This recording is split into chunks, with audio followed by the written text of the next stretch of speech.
নমস্কার বন্ধুরা, কেমন আছো? আশা করছি তোমরা সবাই ভালো আছো, আমিও ভালো আছি।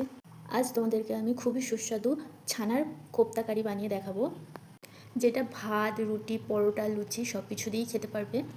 সম্পূর্ণ ভিডিওটা দেখো, লাইক, কমেন্ট, শেয়ার করে দিও, সাবস্ক্রাইব করে অবশ্যই পাশে থেকো। চলো বানিয়ে দেখাই। বাড়িতে দুধ থেকে ছানা কাটিয়ে নিয়ে নিয়েছি। ময়দা 2 চামচ, পরিমাণ মতো লবণ, বেকিং পাউডার অল্প পরিমাণ, জিরে ধনে গুঁড়ো।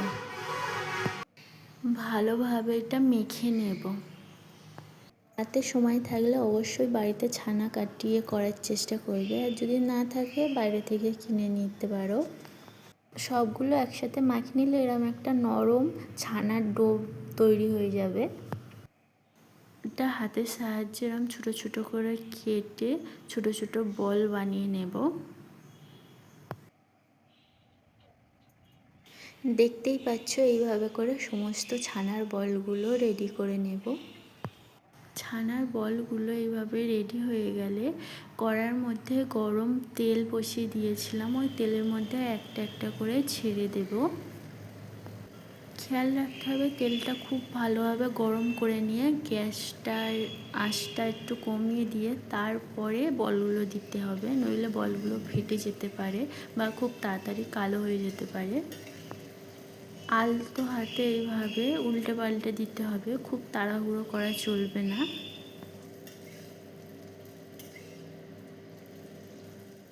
এইভাবে লাল লাল ভাজা হয়ে গেলে তুলে নিতে হবে। একই তেলের মধ্যে জিরে ফোড়ন দিয়ে দেব, সঙ্গে তেজপাতা ও শুকনো লঙ্কা দিয়ে একটু লাল লাল করে ভেজে নেব। যখন এইভাবে ভাজা হয়ে আসবে, একটা আদা কাঁচা লঙ্কার পেস্ট বানিয়ে ওইটা দিয়ে দেব।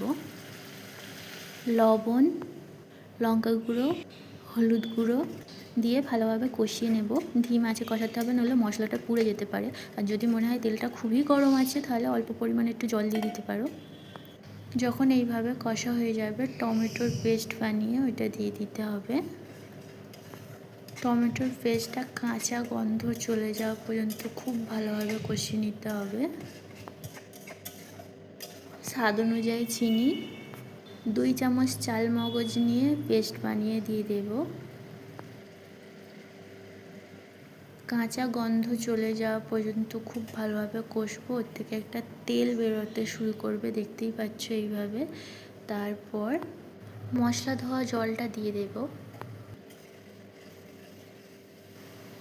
দুধ দিয়ে দেব 1 বাটির মতো, সঙ্গে পরিমাণ মতো জলও দিয়ে দেব। দুধটা দিয়ে কষার প্রয়োজন নেই, পরিমাণ ছাড়া একটু বেশি জল দেবে, কারণ ছানার বলগুলো একটু জলটা টেনে নেবে। যখন ঝোলটা এইভাবে ফুটে যাবে, গাঢ় মতো হয়ে আসবে, তখন ছানার বলটা দিয়ে দিতে হবে, ঢাকা দিয়ে দিতে হবে। দেখতেই পাচ্ছ ঝোলটা একটু মোটা মতো হয়ে এসছে, আর ছানার বলগুলো মোটামুটি একটু ফুলে গেছে, নরম হয়ে গেছে।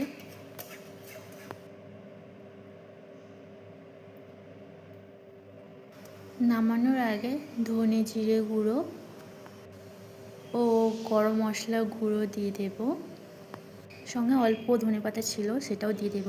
তো রেসিপিটা কেমন লাগলো অবশ্যই কমেন্টে জানিও, লাইক কমেন্ট শেয়ার করে দিও, সাবস্ক্রাইব করে অবশ্যই পাশে থেকো।